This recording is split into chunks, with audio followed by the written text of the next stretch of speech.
peut dire que le contexte économique en volaille a été particulièrement agité en 2013, entre les problèmes de doux, de Tilly-Sapco, le contexte international.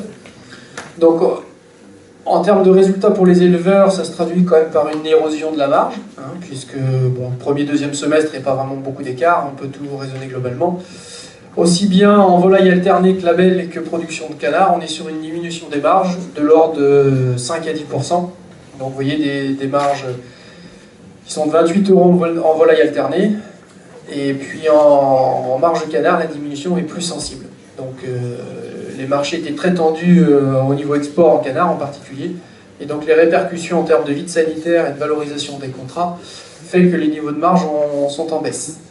Donc en volaille alternée, en volaille label, on reste sur des niveaux de marge qui sont à peu près stables depuis 5 ans, mais en canard, on a quand même une diminution sensible sur 2013 par rapport à cette moyenne quinquennale.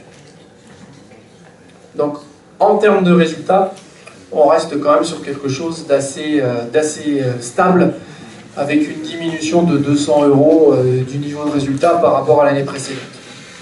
Donc globalement, au niveau des élevages, malgré la diminution des marges au mètre carré, on reste sur des niveaux de rentabilité qui sont à peu près équivalents.